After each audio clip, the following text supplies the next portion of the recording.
Gang, are you looking for better sleep and relaxation or relief from pain or anxiety without feeling totally drugged? Well, let me tell you about True Hemp Science full spectrum CBD products. True Hemp Science promises premium quality, pure ingredients, and true value. They source the highest grade organic hemp from around the world to handcraft the finest full spectrum CBD products in the Austin area and beyond.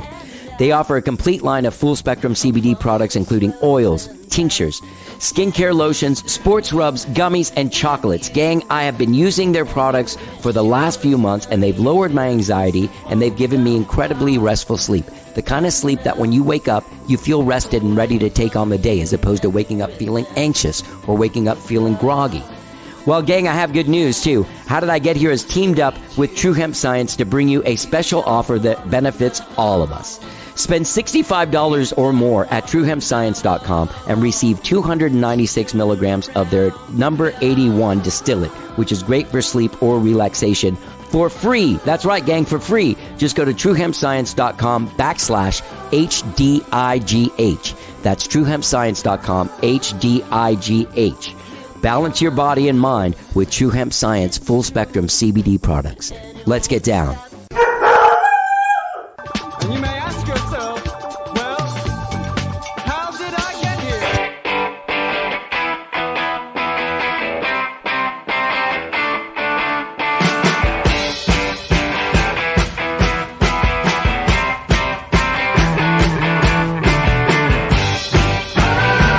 It's time for How Did I Get Here? And now here is your host,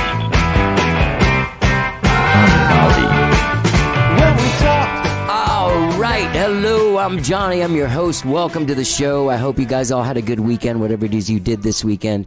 As you know, like 2 weeks ago, I tested positive for COVID and I was sick and it wiped me out for a few days and I started feeling better last week. But then I felt like I wasn't like fighting the illness anymore. And so I'd feel better when I wake up in the morning. But as the day would go on, I would become so fatigued that by like 3-4 o'clock, I'd have to like lay down. You know, I started nodding off on days and stuff. It was real weird. Anyway, I ended up testing myself on Thursday because I thought I was sick again and might have relapsed. So every night I was feeling tired. And so finally Sunday, I had a meeting in the morning for this television show I'm doing. I'll tell you guys about it. It's pretty cool. It's a local show, local like songwriter show. I can't remember the exact name of it off the top of my tongue, but I'm shooting it next week. It won't air for a while, like whatever in the fall. Anyway, I went to a pre-production meeting for that, like a pre-interview thing for that, and I went and sat down with the producer and director guy, and then I was like, hey man, I'm gonna go while it's still daytime before I lose all my energy. I'm gonna go grab a lunch and maybe a cocktail with a friend, who knows, right? So I grab Rosie, we go and on our way to meet our friend at this place, I walk in and bam, don't you know it, man? My ex-girlfriend is sitting there. The dog goes nuts. That's her mom. She went nuts. So happy to see her. And then it's like this awkward introduction to whatever she was eating lunch or having a drink with some dude. And oh man, it all came rushing back. If you could listen to the show a few weeks ago, I went on the Instagram to try and sort of like have some connection because to tell her that I'm still not over it. I'm in love with her. I don't know how not to be. And when I went on Instagram, I looked at her stories and she was in a different city with a dude and kissing him on the cheek, like a romantic thing. So I left the place. Okay, so I see her. It's not really like hi or anything. She introduced me to her friend and my friend was sitting there and I just like sat down and I was like, hey man, that's my ex-girlfriend. She's at the table like right next to us. Can we get the fuck out of here? My dog's going nuts. And she's like, yeah, let's go. Cool, totally cool person. So we cruised to another place. And obviously, when I get to that place, honestly, I was shaken to the point where I was shaking, like I was trembling, and my heart was just pounding. So I had a vodka and soda, had another vodka and soda, went home, had some vodka and sodas here, talked on the phone, called some people I know, like, man, you're never gonna believe what happened. This happened, and then somehow in my mind, I was like, I'm gonna win her back tonight. This is it. After about 5 drinks. Meanwhile, gang, when I went to go eat lunch with my friend, I was so upset by running into the girlfriend or ex-girlfriend that I was like, I couldn't eat. So at this, I didn't eat at all. And so I'm like drinking 5-6 vodka sodas. And then I'm like, I know what I'm going to do. I'm going to go to the place next to where she lives with Rosie. We used to go there all the time. Hang out. Text her, be like, hey, I'm here. Come down here and talk. And I told her in a text earlier that I was still in love with her. Oh, God, why did I do that? It's so embarrassing.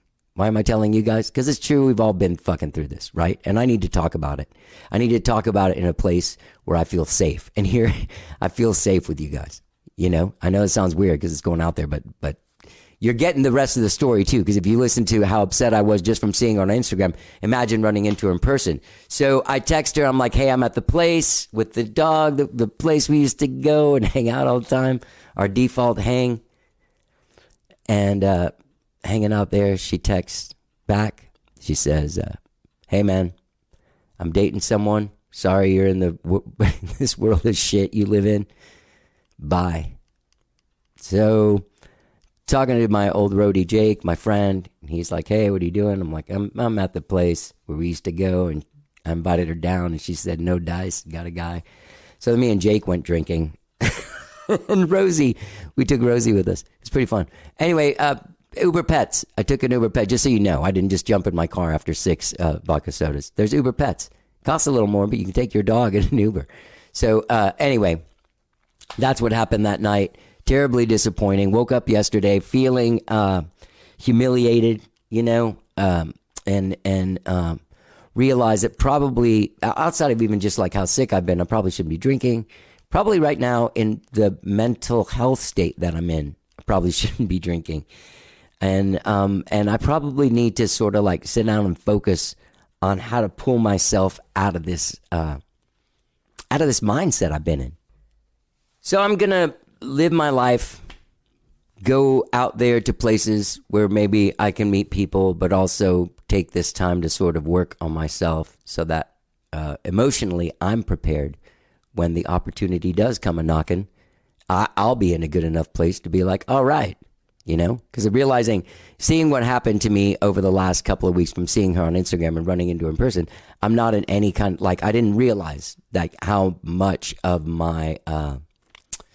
myself I had given to this person or to the idea of this person. Really, at this point, it's the idea of this. I haven't seen her since February. So, yeah, it's the idea of the person. So, man, onward and upwards, I guess, right? That's what I'm going to do. Take this time, work on myself, maybe not drink and do fun stuff, hang out with Rosie. We're back in our exercise groove. We're doing the 5 miles every morning, going to the dog park, doing the thing. Gang, I have a great show for you today. Singer, songwriter, guitar player Bruce Smith is my guest. His brand new album, 1,000 Horses, came out back in July. Fantastic record, co-produced by Bruce Smith himself and Randy Caballero, or Randy Caballero, however you want to say it. Also produced by my dear old friend, the great Omar Vallejo, or Vallejo, however you want to pronounce it. This record's really, really great, man. He explores a lot of like territory and brings back this rockabilly vibe. He actually won the Buddy Holly Scholarship Award in 2019. We have a great conversation. Great conversation about his journey in music, being born in Detroit, and how, those of you that listen to the show, you know that I'm fascinated with people that come from Detroit. I believe there's a work ethic you're born with, a certain toughness you're born with, and a certain attitude that comes out of Detroit. And I think that Bruce Smith has it, even though he's a really nice guy. It's not like he's really mean or anything. Anyway, we also have this talk about this really interesting part of his life where he graduated from college with a political science degree and went to work in the House and Senate mailrooms and was a congressional intern and staffer, and he worked on a gubernatorial campaign. So there's this whole like working on being a staffer for a campaign and stuff that was really interesting and fascinating. And for me, because that's been my dream job, that if I wasn't a musician or artist or something like that, I would want to be some kind of political consultant or some kind of thing on a campaign. It seems like it would be exciting. Anyway, great conversation with Bruce Smith. Such a talent, man. This record's fantastic. I want to thank my friend Joe Ray for setting us up. You can find Bruce Smith at brucesmithband.com. Okay? Get out there and check him out, man. 1,000 Horses is the record. Bruce Smith is the guy. And this is me and Bruce chatting it up right now. Let's get down.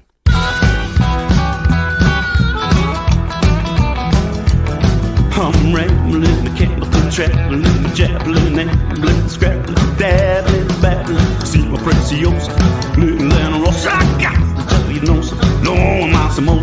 No, I'm getting closer when I see the ass goes. Rambling, Campbellton now. Down in Corpus Christi on Corn Parks Road. Daddy D. Spencerina on the radio. Go ahead. I'm sorry. No, I was going to say sorry about the thing. I got the Rona last week. And I'm so sorry for you. Are you feeling okay? yeah, I'm feeling a lot better today. I mean, I've got, scratchy throat and a little stopped up still. And I'm kind of tired, but otherwise I'm good, man. Okay. Well, I'm glad you're doing all right. I felt terrible hearing about that. Yeah, man. I feel like now it's going around, like it's rampant. Oh, it's crazy. It's scary. My wife's a flight attendant, so she's especially nervous about this current outbreak. Oh yeah, no shit, man. Because they took off the masks. It's insane. Yeah. A flight attendant, huh? That's kind of like a fantasy of like a young. It's like going back to your like teenage, like preteen kind of thing. Right. So yeah, it's she's all my dreams come true. So, dude, that means that you get to travel a lot. I should, but I don't. We don't take near advantage of enough because I'm always playing and stuff. So it's we've really been delinquent on that. We gotta get back on the stick, because it's something we haven't taken near enough advantage of. No, yeah, it's too bad, man. Yeah. So, hey, let me ask you a question. You played a thing like last weekend, a Buddy Holly thing. Yes. Is that the thing? My friend Gabe Rhodes is playing that this week. Exactly. Yeah. He's up there this week for the songwriters retreat. I was at the songwriters retreat a couple years back. That's where I met Gabe. He's an awesome guy, man. Awesome guy, right? Awesome guy, awesome player. And his mom is the greatest in the whole wide world. Great family. Yeah, I met him through his mom. I played on a record of hers, and she did a couple songs of mine. Oh yeah, she's so awesome. That's so cool. Yeah, man. Yeah. So okay. So there was a photo on your Instagram where you're carrying an amp, and it says it's Buddy Holly's amp. Were you playing through that amp? Oh no, I was just carrying it. Yeah, that was.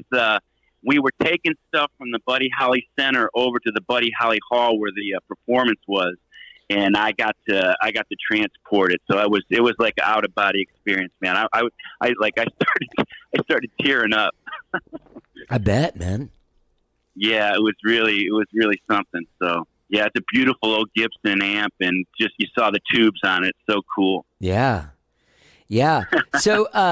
So you do play. You did a record release. This record, 1,000 Horses, is really good, man. Thank you so much. That means a lot coming from you, buddy. Yeah, really. I'm just joking. I'm sorry. I've got no. COVID, I mean, really. Whenever yes, someone says that, then all of a sudden you think when someone says that, you're like, oh shit, did I say the right thing? Oh no, it's really good. I love there's like it opens up, that Campbellton song is so like Eddie Cochran vibe. I love it. That's what I was going for, and in fact, you'll get a kick out of this. There was people at the Buddy Holly birthday party this weekend they're doing a documentary on Eddie Cochran, and I told them, I said, man, more often than not, in the summertime we open our sets with Summertime Blues, and it was not summertime. It's Come On Everybody, and I actually told them that I had Campbellton on this record that was an ode to Eddie and Gene Vincent for sure. That's awesome. So did you grow up listening to that stuff, man? I grew up listening to everything. My dad, we had all the Beatles records. We had all the Frank Sinatra records, the Doors, Stones. He had everything when it first came out. My mother's a musician, a great musician. She had, classical music on the radio, but I love that rockabilly stuff. I love that Eddie Cochran stuff. It just gets in your bones. It really does, man. And it's funny because I wonder if you got that stuff, because like I came to a lot of those, like I had young parents and like aunts around. Everybody was huge Beatle fans and stuff like that. But I learned about almost all of the people from those early Beatle records. You know what you get Carl Perkins, you get you know what I mean? Exactly. Yeah. Yeah. You kind of retrofit that stuff. Like people came to the blues through the Stones and stuff. Oh yeah, no, it's so funny. We had this conversation a couple times this weekend. How the Beatles brought all that American music back to us. The Beatles and the Stones. You know, it's so cool. Oh, totally. That's really interesting how that happens, isn't it? But well, let's talk a little bit about the record because I want to ask you a couple things real quick, and we'll talk about the record a bit, and then we'll get into your life. It's weird. It's weird not being able to look at you though. I'm looking at my kitchen. Well, you sound good, brother. Thanks, thanks, man. Who is Spencer Jarman, and why do I know his name? Spencer Jarman has been around for a long, long time. He's out of Corpus Christi, but he's been in Austin forever. He's played with Ponty Bone. He's played with a whole bunch of Calvin Russell, Paula Nelson. He played with why can't I think of her name? I'll think of it in a second. You'll know who I'm talking about. But he's been ubiquitous, and he's a great guitar player. He was in a band called the Vanguards a long time ago. Okay. Thank you. That's how I know who. There he you is. go. Okay. Yeah, and I should have known. You would have known that. Jane Bond was who I was trying to. Oh remember. yeah. He played with Jane a while back. So, but yeah, the Vanguards was his band with his brother. That was like a great band. Yeah, man. And I want to say that's the band I saw. Were they based in L.A. for a while? I think they were. Because I saw them at like a weird. They were on tour and they played a weird like suburb restaurant gig that had music. And I saw their name and that they were playing at this weird fucking place, and I went and I saw them. I can't remember if I talked to them or not. I was young. I was like 20 or something. Oh, that's awesome. But I'm pretty sure it was them because I remember kind of like I had a rockabilly thing growing up, like a bit of one, not full on, but right. Yeah, no, they were fun, and that might have been on that same stretch where I think they went up to San Francisco, one of the little towns up there, Sausalito or somewhere, and I think, or the place, there's what's the name of the little town? Anyway, but I think Clarence Clemens sat in with them once or twice, so that was kind of cool when they were up in California. That's pretty awesome, man. Okay, so you had Spencer, and Zeke is his brother? Zeke is his son, who is a tremendous guitar player in his own right. He has a band called Batty Jr. that plays around town. They're great. His girlfriend, Sadie Wolf, is the cellist, and they got a great group. We just saw them last week at the South Austin Beer Garden. And he's playing bass for us, and he just gets the groove, and he's just a great player, great kid, just like his pop. Yeah. And so Randy Caballero is the guy that you did Caballero that you did you co-produced the record with, and he's your keyboard player. That is correct. Yeah, Randy works with Omar over at 512 Studios. He actually won a Grammy producing Ruben Ramos a few years back. Wow. So he's been with us for a long, long time. He's like a brother. It's kind of a family band. You have Zeke and Spencer, father and son. Connor Church is my nephew, the drummer, and then Randy's our primo. He's our cousin. So that's awesome. So did you guys record it at 512? We sure did. Omar kind of oversaw everything. Randy produced it, and then Omar came in and did his magic, and he would always check in and just did a tremendous job. And it's a great studio. And Rich Bauer did a lot of the engineering, and just love doing work with those guys. We've been doing it for a while, and it was a pleasure. Yeah, you had some great guests on there: Matt Hubbard, Jeff Botta, Hayden Vitera. Oh yeah, great players. Yeah, Hayden's just ridiculous. I mean, he came in and killed it. And then Matt, we've been playing with Matt forever, and he's a part of the family as well. And he killed a couple tracks. We got that rockabilly thing on Campbellton that he just jumped all over. And then Jeff Botta, we did background vocals for us. Yeah, and he said, "Let me just try a couple things." I sent him some tracks. And I swear to God, in 10 minutes later, he had like 6 or 7 different things for like 8 songs. I was like, "You're ridiculous." So, and it was all great. So that's amazing, man. So what record is this for you? That's a good question. I think it's 5 or 6. We did a couple EPs. This is the 4th full play. So it's been a little while since we released the last one. We've been kind of itchy, you know. COVID kind of set us back. So yeah. So I think it's 5 or 6. So I should know that. What did you do, Bruce, during COVID? What was your how did you navigate that? I'm going to tell you something, Johnny. Here's what happened. We've been playing at the Driscoll Hotel every Wednesday for back then it was for since 2008. So the deal came down the week before. It would have been March the 11th, and they said that's it for the Driscoll for a while. We're shutting it down. So that, you know, the Monday, Tuesday came around, and I'd seen a couple people had done some live streams. I think it was Chris Martin and I think John Legend were going to do some live streams. I was thinking, well, what the hell? You know, we've had somebody put us on Facebook before. Let's just try it on a Wednesday night because we've been playing on Wednesday nights forever. So I had 2 of the guys come over and we played on our back porch. We live streamed it, not knowing what the hell we were doing.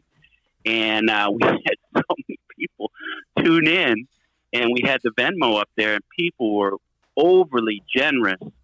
It was like, holy cow, we just kind of dumb luck. We did it.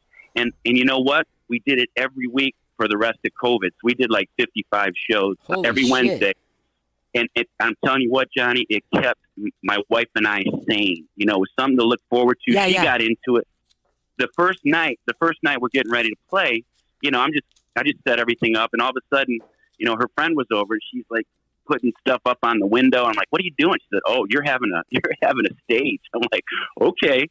So she just went to town, and actually, I'm going to tell you something. People tuned in every week because she always had something different going on, and she was the draw. And then our dogs would run back and forth, so I was just kind of background music for the dogs and for her set design. But it kept us alive and afloat and engaged for all that time, and it was a blessing that, you know, it just kind of stumbled into it. And looking back on it, man, it was so much fun, and we got to connect with people that I haven't seen in a million years from all over the place. You just never knew who was going to tune in, and it was an amazing experience. So that really got us through. Yeah, dude, man, those like the first couple of months of it, like the first one I did was at the end of March. Okay. And I made so much money. Oh, it was crazy. That it kind of like skewed my vision of like, why in the hell have I been putting this shit in my car and driving it? I've just made like 3 times more sitting and like, just putting fucking pants on. Right. Oh, I know exactly what you're saying. It's just like, and you know, you turn off your amp and you walk, you know, you're done. You're home. Yeah. No, I hear you, buddy. I hear you. It's a crazy thing, but I think people were so, you know, needing something to kind of hang on to, and it was the fact that we were able to, you know, play, and you were able to play. You know, people needed it as much as we needed to do it. You know. Yeah, and I think that there was, like, now in retrospect, I can see it. There was one thing was annoying the shit out of me was that it seemed like people really wanted you to talk to them while you're doing this thing. And at first I didn't get it, but now I really I look back on it and I was like, God, these people were like, they were going to a show and there was other people there. So they're like, oh, Steve, I saw you a couple years ago at the, you know what I mean? And they're like, they're talking to each other. Then you're talking to them, and it kind of really like turned into like what, like a happy hour. Exactly. Getting together with everyone. Yeah. Exactly. Yeah. It was awesome. Yeah. Yeah. It's funny, man. Cause I became kind of addicted to a couple of them, you know, there were ones that I watched like every week, like clockwork. Yeah. And yeah, it's the same kind of thing. All right. So you got through that, and then you guys made the record after, like, last year or something, or earlier this year or something? We snuck in, you know how these things just take forever. We snuck into the studio last year on end of April. And then we had it, you know, had it pretty much in the can, but had to do some tweaks, had to figure out some things, art and all that stuff, and things got pushed back here and there, and we finally had the Austin release on the 30th of July at the Saxon, and we're going to do a national release in September. So we're just kind of stretching things out a little bit. When you say a national release, what does that look like in this day and age? You know, that's a great question. I don't really know. I think it's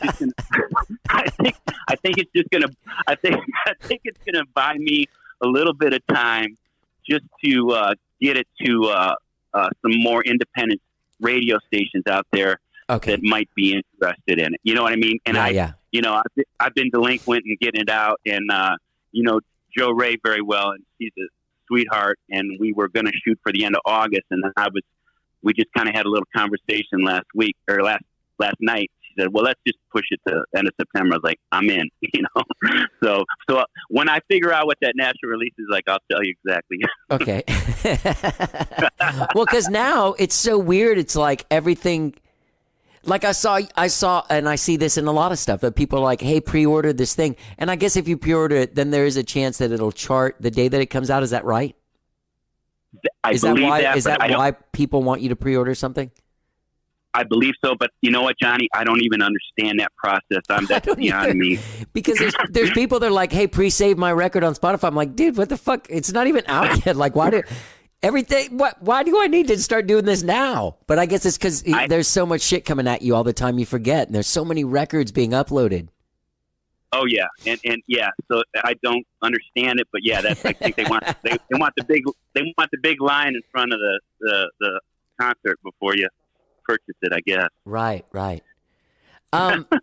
It is interesting, isn't it? So when did you put out your first one? You started doing stuff in 2004. So when you put out your first record, was there already like iTunes and MySpace and shit, or what was going on? Actually, you know, I had a kind of a garage band in Washington D.C. We made a record back in 1989. It was a band called the Youngsters, and then when we got that record back, vinyl. Once we got that back, everybody had cassette players. You know what I mean? It was like, we don't buy records. No, I know exactly what you mean. I know what you mean. So then I get the bright idea. All right, I'm going to put out like a single acoustic thing on cassette, and I'm just behind the times. Get the cassette back. Everybody's got CDs. I'm like, what the hell is going on?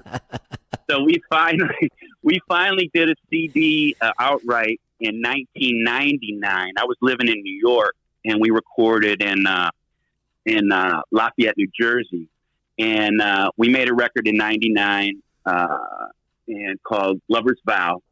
And then the next one we did was I think it was 2007 in Austin. That was Another Day in Texas. And then we did an EP called See You Walkin'. And then we did Till the Wheels Fall Off, I think in 2017, 18. And then this one this year. And Till the Wheels Fall Off is the one with the 59 Stratocaster. That is correct. That is, yes, sir. Yes, sir. Is that, do you feel like that? Because there's a lot of like, if there's talk about one song in all of your thing, that's like the song people are talking about, right? You feel like that's kind of like the song so far of yours? That's correct. It's funny. The first time I played it was with Spencer. We were at the Driscoll, and I had just written it, and he said, he didn't play along. And then after I was done, he said, "That's the best song you've ever written." I was like, "Oh, thanks." But that is definitely the song people gravitate towards. And it's I wrote it. It's a pretty good story. I'm a huge Buddy Holly fan, and my wife and I do a Christmas card every year. And I knew that there was a statue of Buddy Holly up in Lubbock. So my wife doesn't have the best judgment since she married me. So I talked her into driving up to Lubbock to take our Christmas card picture. So we drove up there, 6 hours, take the picture, and we ended up hanging out in the Buddy Holly Museum. and I saw the guitar sitting there all by itself. And Johnny, it just hit me. It just hit me so hard. It was just like, here's this guitar separated from one of the greatest artists of all time, just, not knowing what happened to him, and I started thinking about it. And then my friend is, they're doing a movie called Clear Lake, and he said, can you write a song for the movie? I said, I think I got an idea, so I wrote 59 Stratocaster. So it's being considered for that movie, and cross your fingers. I hope it happens. So wow, yeah, it's a really great song. It's such an interesting perspective, and like one that has it. It's so hard as a songwriter to write something from a point of view. You know what I mean? Like, yeah, it's so hard to write something that no one's written before, and that like when you hear that song and you sit down and really listen to it, there's like this, like, oh, no one's ever done this before. I mean, that I've heard. Thank you. And it is hard to get those different perspectives and those kind of little nuances. And I'm glad that you feel that way as a songwriter. It was one of those it was one of those things that just kind of grabbed me. And it was like, that seeing that guitar just had a really, profound impression on me. And the result of that is that song, that's what came from it. So yeah, well, I'm glad. It's nice to hear you say that, brother. It means a lot. Thanks, man. I'm a huge Buddy Holly fan, and I don't know. It's never like left me. I've gone through phases where it's very intense, and then other times where it's not. You know what I mean? Right. Yeah. But there's something about the genius and his simplicity that kind of like it. There's an urgency that comes through on the level of the Sex Pistols. That's very, very difficult for somebody in the 50s to really achieve and be like some dork nerd guy that could get on Ed Sullivan as well. You know what I mean? I know exactly what you mean. We were having this conversation, and the thing I was up for this weekend was, his early birthday party, and there were some great players there. Albert Lee, Peter Frampton, Steve Cropper, Jesus Gary Talent Christ. was there. Oh, it was nuts. It was nuts. I got to play the after party, which was awesome. But I'm telling you, we had this conversation with several people, several musicians, several people in the music business, that somebody was asking me, it's like, how does he have this hold? And well, it's an innocence. It's that urgency you're talking about.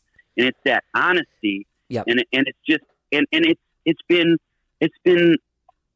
60 years, and it's still profound. Yeah. And they're playing it in this beautiful hall that they built. They're playing his music, and it's so great. It's like you want to hear more of it. And it's been that long a time. It's beyond words. His impact and his just. I think they were saying it was his career was like 500 days or something like that. Something ridiculous. Incredibly short. And the growth, like people talk about the growth of the Beatles in that 10-year span, but like his growth, like he went from like That'll Be the Day to True Love Ways, like in 500 days. Like fuck me, dude. Oh yeah. And he's 22 years old. That's not right. That's not fair. Yeah. And he's putting strings in there, and it's beautiful, and it's great, and it's just amazing. Just amazing. Yeah. Yeah, it's interesting because I was good. What I was going to say was he had this ability to have this musical simplicity that also allowed him to have this emotional complexity in his message. Does that make sense? It makes perfect sense. Yeah. Yeah. Here as we analyze the work of Buddy Holly. Well, and it was funny. I was talking to a player this weekend, and we're talking about the chords. A lot of 1-4-5 stuff, but it bounces around, it moves, and it has it has a vitality to it. Sure. And that's I think it was Stevie Van Zandt said something like Louie, that's a hard song to it's hard to write a Louie. It's hard to write something like that. That kind of hits you over the head, and it's like, oh, this is awesome. Yeah. Yeah. It sounds easy. It sounds simplistic, but there's something behind it that is, like you say, belies kind of the simplicity of it. There's a certain, I don't know, chemistry to it that just really resonates. So I don't know. Yeah. You know what I mean? Yeah. No, totally. You know what's interesting is that musically there is and in your accent now that I'm talking to you, I hear it a little bit, but in your music the Detroit is in your music. I have a fascination with Detroit and the music that comes out of there. There's like a rawness. There's just like fucking straight up rock and roll comes out of Detroit. That's what comes out of there.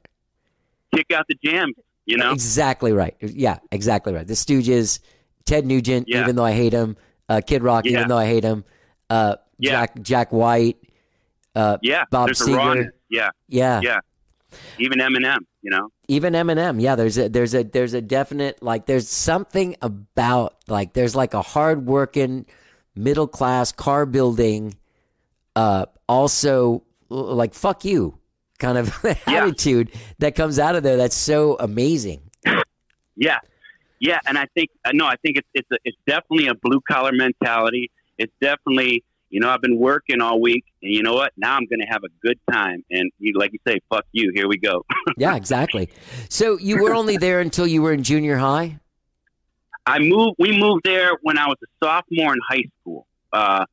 My mother got another job down in Atlanta, and so we moved when I was a sophomore, going into my junior year of high school. So that was kind of so you had some time there. What was it like there when you were growing up? Because my experiences being there, while I'm fascinated, the times I've been there to play gigs have been fucking scary.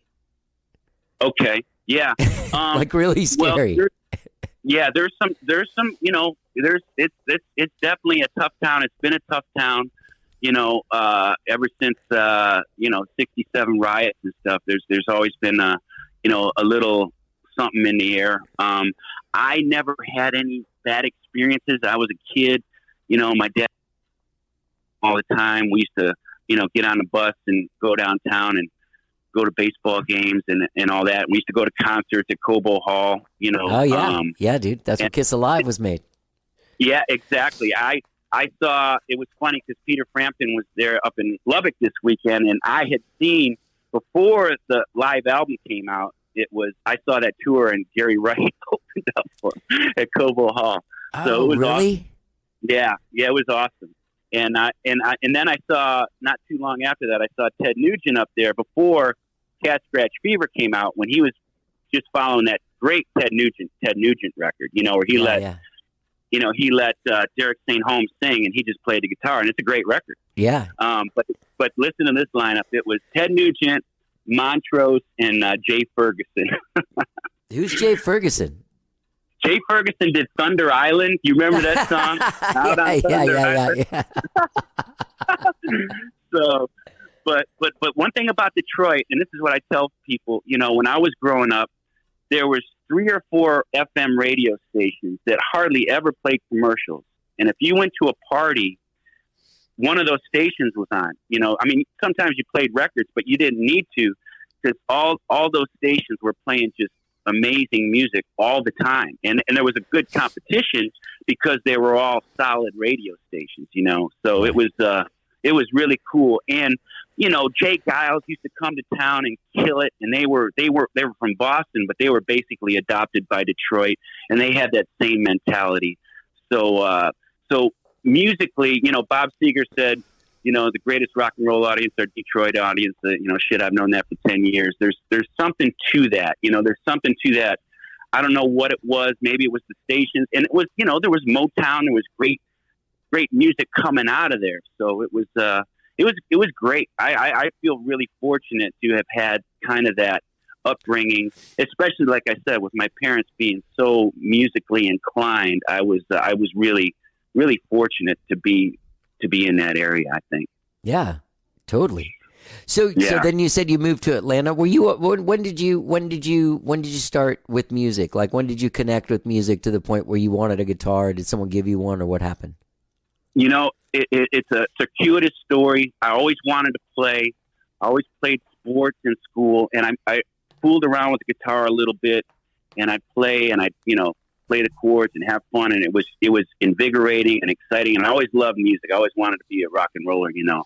And then I would put it away, and then I finally moved from Atlanta to Washington, D.C., and I thought to myself, if I don't get on the stick and really hunker down and learn the guitar. I'm never going to. So I really focused myself on playing, getting guitar lessons, playing, getting in a band, and it was one of those things where I was kind of a late bloomer, but I was a very committed bloomer. You know what I mean? Right. So I taken. You can hear our dogs. It was one of those things where I just I have to do this now, and I just put myself into it, and thank goodness, because I would have looked back and regretted not having jumped in. What was your life? You jumped in late, so you went to college and stuff when you were in Atlanta. What were you gonna do? What was your? Well, it's funny. I studied political science, and I went up to Washington D.C. and I worked on Capitol Hill. That's what I wanted to talk about. Yeah, I worked for a congressman, and it was funny because I would take guitar lessons from this guy named Paul Bell. It was this little shop, the guitar shop on Connecticut Avenue, and in Johnny, you'll appreciate this. In Washington D.C. at the time, you had Danny Gatton, you had Roy Buchanan, you had Tom Principato. Who else? I think Niels Lofgren was from that town. Right. And it's killing me. He played Hot Rod Lincoln. He's in Austin now. Why can't I think of his name? Bill Kirchen. Oh yeah. All those guys and Pete Kennedy and all these guys, all these just killer guitar players were in town, and they would come into this guitar shop, you know. So I was playing. I was taking lessons, running out at lunchtime and taking lessons, and finally got in a band, and I had a decision to make. I was like, is it going to be politics? Is it going to be music? And I thought, politics is always going to be there. I'm kind of on the younger side of things right now. I'm quitting my job and I'm going to play music. So that's what happened. So it was kind of one of those midlife crises at 23 years old, but it took a little. It was one of those things I thought about and consulted people on it, and then it was like, you know what? It's the only thing that makes sense to me. It's what I want to do. You know what I mean? If I didn't do this right now, I'm not going to be happy with myself. So that's kind of what it came down to. What aspect of politics did you see yourself going? Because the only reason I'm asking is, in a fantasy world, in an alternate universe where I chose something else to do with my life, right? I'm like a campaign advisor.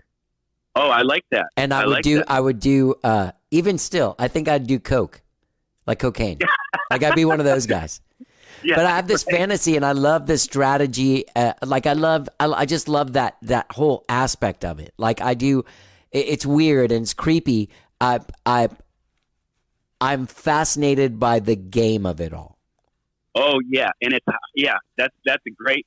And somebody, one of my old buddies used to say, politics is war without bullets. You know what I mean? It's like there's strategy, and there's you got to think of a lot of things, and you got to work. There's always something to do. Yeah. Think about it. It's funny. Roger Stone said politics is show business for ugly people. Yeah, I've heard that. I've heard that. Yeah. You might have been too good looking to go into it, man. That's funny. Oh, that's funny. It was public service. That was kind of like my dad. My father's an Episcopal minister, so I grew up kind of, in the church a little bit, and he was very involved politically. He attended the 1963 March on Washington with Martin Luther King Jr. Wow. So I grew up in that kind of household that was politically active. Right. I remember when he said when I was just a little tyke, he took me. We actually lived in Boston at the time because my father was going to school there. And when John Kennedy was shot, I guess he took me to chapel with him. And I remember when Martin Luther King Jr. got shot and Bobby Kennedy and it was just a tumultuous time. And my father was kind of right in the middle of all that upheaval in what he was doing. So that was kind of the, politics was kind of I thought was a way to help people. That was what I was thinking. Did you see yourself as like a candidate kind of person, or someone that just worked behind the scenes? I looked at myself as possibly running for office. Yeah. I thought about that. What happened to me, is I didn't really have a home base. I moved away from Michigan when I was 16 or 17, and I lived in Atlanta for a little bit, but not for a long time. And then I moved to Washington, D.C. So I would have been kind of considered like a little bit of a gypsy, you know what I mean? So I didn't really have a right. home base. If I would have stayed in Michigan, that could have happened. If I'd have stayed in Georgia, that could have happened. But I think ultimately, Johnny, I would have just gravitated towards the guitar because it was something that was always calling me. It's something I could never get rid of. It was something that was just saying, "Hey, man, what the hell?" But if I was to pursue politics, I think it would have probably been more maybe try to run for office. So wow. I don't know. So you worked a couple more questions, then we can get back to music. I'm just fascinated by it. So you worked in the Capitol? I worked on Capitol Hill, and I'm going to tell you, it was a time different than now. Yeah. There was a time. There was a Christmas time, and I was everybody. It was the last day of everything had closed down, and I was working late. And this is no lie. I walked across because I lived on the northeast side of the Capitol, so you could walk through the Capitol if it was cold and kind of stay warm on most of your walk. So I walked through the Capitol Rotunda area, the Dome, all by myself. I was in that room all by myself right around probably December 23rd, 22nd, and it was surreal. And you couldn't do that now. You know what I mean? Right, of course. So that was like kind of a hallowed experience to be there all by myself at night. It was just really cool. So yeah, I worked up there for a couple years, and saw the ropes, and it's a tough town. There's no doubt about it. Yeah. What is it like? What years were those that you were there? I was working on Capitol Hill for the congressman from 1985 to 1987. So it was a couple years. Yeah. It was a long time ago. My dad was on a commission during that time. That was under Reagan. He was the head of the Christopher Columbus Quincentenary Jubilee Commission. Oh, you're kidding me. I'm not kidding you. That's amazing. Yeah. I got to go up there. I guess I was there when you were there in '86 a few times with him. Oh my gosh, that's cool. Yeah. So let me ask you this. In the time that you were there now, and you saw the way that people interacted with each other from across the aisle, right? Yeah. And you're seeing how it is now. What comes over you? Obviously, it's different, but what comes over you? Is it shock? Is it horror? Is it like, oh, I could see this going this way, or what? I think things started kind of deteriorating a little bit after I'd gotten out of there. Like, I don't want to get too political, but I'll tell you something real quick. When the house I lived in DC was with 4 other guys, 2 Democrats, 2 Republicans. And to this day, we are brothers that, bonded by blood. And we had political discussions. We had good conversations. They were all civil. They were all respectful. Yeah. And I just saw 2 of those guys recently, and we talked about that. And boy, I don't know if you can do that anymore. I think things are so far apart now that I don't know if that. Maybe it does exist, but back then it was kind of a fun, natural thing where you'd run into people that didn't necessarily you were kind of working against each other during the day, but exactly you could not hang out with at night. I don't know if that's possible now. It seems too acrimonious, but that's my impression. I would be curious to see what that's like now. It's funny that scenario always reminds me of the Warner Brothers cartoon with Wile E. Coyote and the sheepdog. Oh yeah, exactly. Where they going like, "Hey buddy, how you doing? Hey Roger, all right man." Then they clock in and try and kill each other for 8 hours, and they clock out like, "Hey, all right, see you tomorrow, man." Perfect analogy. Yeah. Well, dude, man, it's such what a fascinating thing, and I bet on January 6th you were glad you didn't follow that job and weren't in that building hanging out, regardless of your politics. You were glad you weren't in there. It was so disturbing to me because people can talk and you heard people talk about it. It's definitely a community up there. That there's people. Every person in that complex is connected. You know what I mean? And you're talking about people that are working in the cafeteria, people that are custodians and whatnot. Right. And it's all a big community. And you know those people and the police officers. I knew a lot of Capitol Hill police officers. They're my friends. You know what I mean? You walk by them every day. Exactly. And Johnny, it was the worst. And we were supposed to play. That was a Wednesday, so we were supposed to do our. We called it the social distancing. Concert on the porch. And I said I can't do it. It's just too. This is just too sad. It's too terrible to play today. And to see that was just. It still bothers me. It still disturbs me every time I see the footage of it. And it's hallowed ground. That's the people's house. Yeah. That's what separates us from a lot of other countries. Is that's all of our place. You know what I mean? So, yeah. And I'll tell you, now. It's funny. Here's a little aside. When I was talking about making that decision to either pursue politics or music, and the crystallization came to me as I was driving down North Capitol Street, and you can see the Capitol is right to your left, and you're up high, so you can see the Washington Monument, and so you see got a good view of the whole city. And all of a sudden, what's so funny about Peace, Love, and Understanding comes on the radio, and I'm like, you know what? This song says more to me than all this stuff before my eyes right now, and that's what I'm going to do. So that was kind of my road to Damascus moment. So, and then to see what happened on January 6th is just heartbreaking. Just heartbreaking. Yeah. Well, all right. So when did you move here? Well, I moved to New York after DC. I was playing in DC a lot, and I decided I'd gone up to New York to play a little bit at the bitter end, and what was the place next to CBGB? It was the gallery. The gallery, 313. Yeah. I played the gallery a couple times, and I loved going up to New York. I always loved New York, and playing up there was the best. So I decided I needed to do that on a more full-time basis. So I lived in New York for about 10 years, playing at the Bottom Line and Rodeo Bar and all those places, and having a great time. And then I met my wife. Yeah. Then I met my wife, who's from Corpus originally, but she lived in Austin, and as we mentioned earlier, she's a flight attendant. So we were in New York, and had a little apartment in the East Village, and everything was great.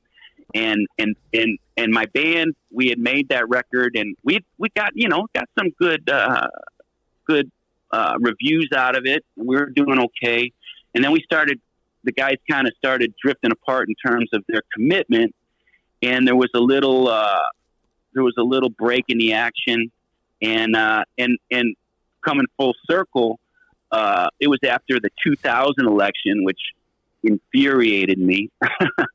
And my friend who I'd worked for in Congress was going to run for governor of Michigan, my home state, and he remained one of my dear friends. And I told Jen, my wife, I said, I got kind of an inkling to go back and help David run for governor. And she said, well, you know how to get there. I was like, okay. So I'm telling you the short story long here. Sorry. No, this is awesome.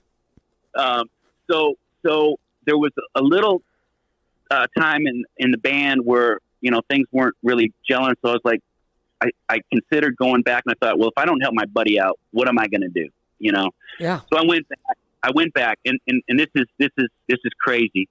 So I was going to my car at 8:45 a.m. on I believe it was Tuesday, September 11th. Yeah, it was Tuesday because it was election day on September 11th. And I'm walking to my car, and as I was walking to the car, I was like, man, this is a perfect day. This is crystal clear blue skies. It's nice and cool. It's like kind of the first fall coolness. So this is a beautiful day. So I get to First Avenue. I see this car just flying down the road, unmarked police car. I'm like, what the hell's going on? Get in my car, turn on the radio. It's about, somebody's giving this eyewitness account of a plane hitting a building, and I'm thinking it's a World War II reminiscence thing. And then the announcer says that's an eyewitness account of what just happened down at the World Trade Center. I'm like, what? So I turn the corner on Avenue A, and I see the smoke, and I'm like, oh my God. And my wife's the flight attendant. So I park the car. I see our superintendent on the porch. I say, Henry, you're not going to believe what happened. You know, that the plane just hit the World Trade Center. He said, oh my God, I got to call my daughter. She works in there. So, Jesus. Oh, dude, it was crazy. So I walk in, I wake my wife up. I say, you're not going to believe what happened. You know, the plane just hit the World Trade Center. And so we turn on the TV like everybody else, and then we see the next plane hit like everybody else, and we're like, "Holy cow!" And she said to herself, and my wife is the toughest, strongest person I ever met or hope to meet in my life, and she just said, "I'm never flying again." You know, so we went to go give blood, and we were too late. You know, it was right after the second plane hit, and we went to 3 or 4 hospitals just down the street, and they were already full up. It was like people were so orderly and so cool. And it's New York City, and everybody was just helping each other out and being cooperative. It was it was amazing. It was absolutely amazing.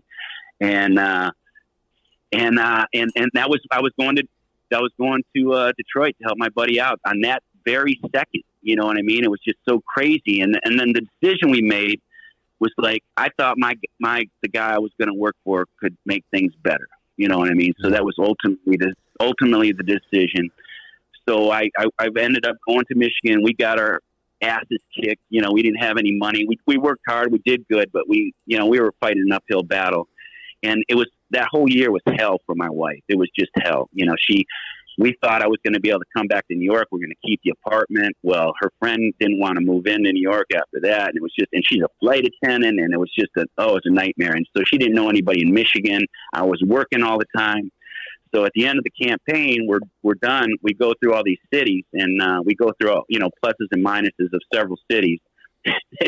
Then we get to Austin, and she says, "Well, that's where I want to go." I'm like, "Okay, why did we go through that charade?" But I owed it to her. So we came to Austin. She knew I would love it. That was 20 years ago. So that's the short story long, buddy. I'm sorry. No, man, these are great stories, man. So that's how I got here. Yeah. So where'd you go? Like, who do you remember the first people you saw, or the first places you went when you got here, like to go see music, what you got inspired by? Well, I'd always been, we visited here a couple times, to see her folks, and came down here to South by Southwest in 2000, and like everybody else, I mean, I fell in love with that before I moved here and realized what a cluster that was for people that lived here. But no, we come down here and we go to the Continental Club, and I was enamored with Austin. And then when we moved down here, I went to go see my buddy Craig Marshall. Was one of the first shows I went to. Saxon Club. Oh, he's so great. Yeah. Such a talent, such a great guy. Yeah. So I went. You'll get a kick out of this, and you can ask Richard Vanoy and Irene. The first time I went to the Saxon Pub after basically moving down here from New York, Craig's playing, and somebody says, "You're not going to believe this, but there's a Longhorn out in the parking lot." So I walked out in the parking lot, and sure enough, I think it was Cowboy Craig or Cowboy Doug or Doug. I forget, Cowboy Craig maybe, and he had his Longhorn out there. I thought, you know what, Dorothy? You're not in New York City anymore. That's right. Exactly right.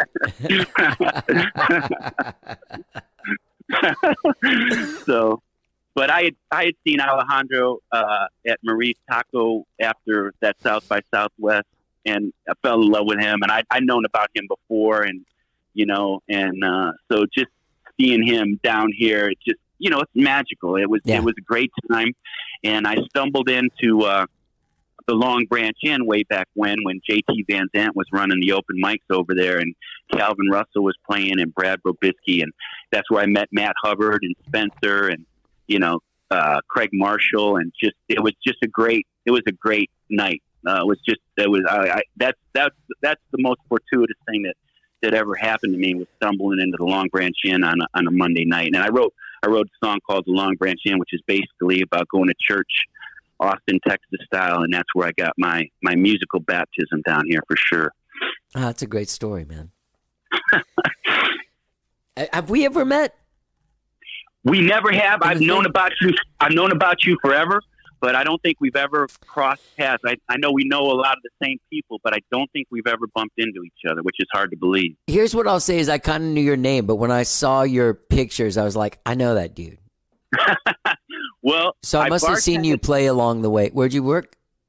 I bartended at Eddie V's for a long time, so a lot of people know me from there. You know what I mean? I never really hung out there or anything. Okay. Because sometimes I'll see people on the street and they're like, well, how do I know you? Hey, man, Johnny Gowdy's got that steakhouse vibe. That's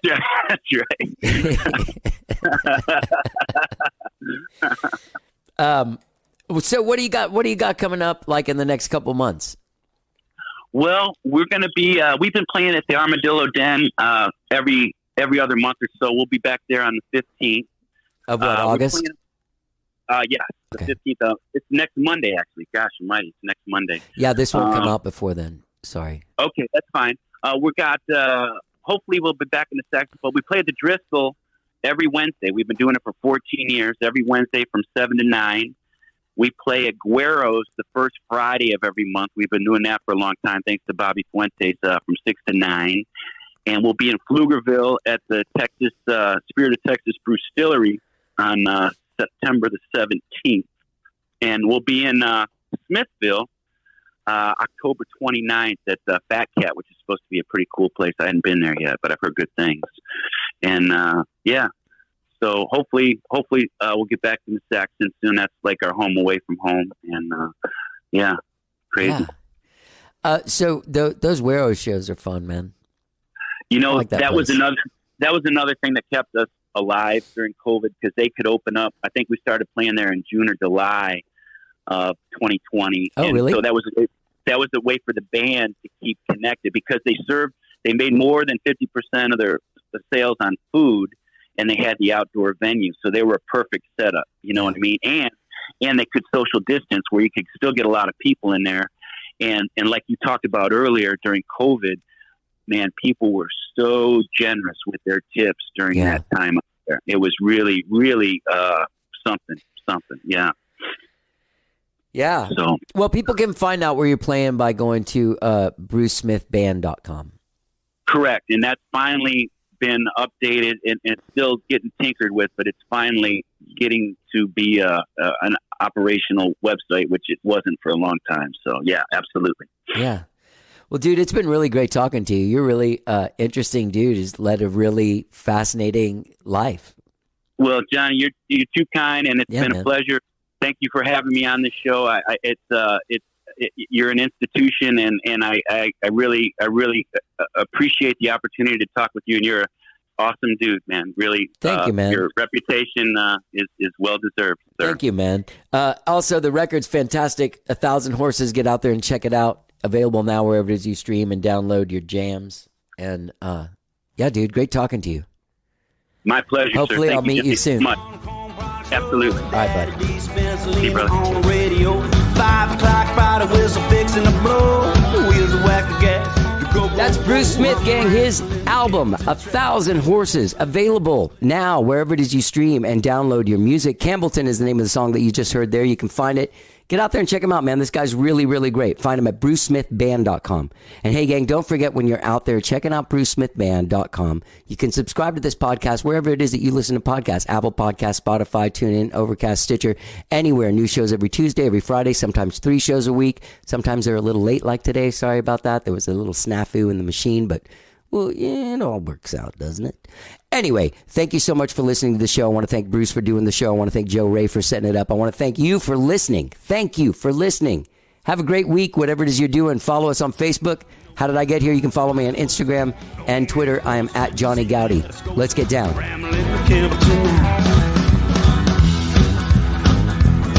First one out of the line, jammer in the gear, pop counts cooler for an ice cold beer, couple miles 37, coast is clear, buggy knows the way, so I barely need to steer, I'm ready.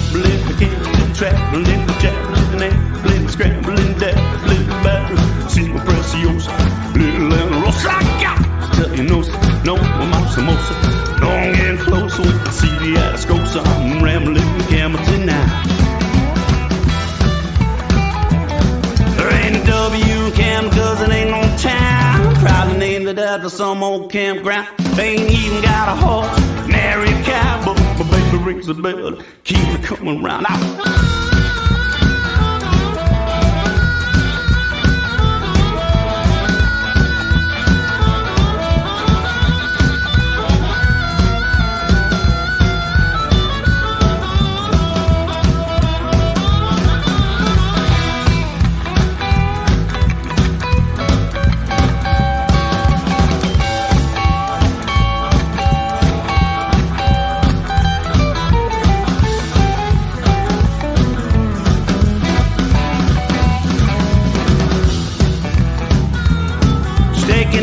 Change what I made in 45. It's a little fun, but I kinda like to drop it like a lucky leprechaun on his rainbow ride.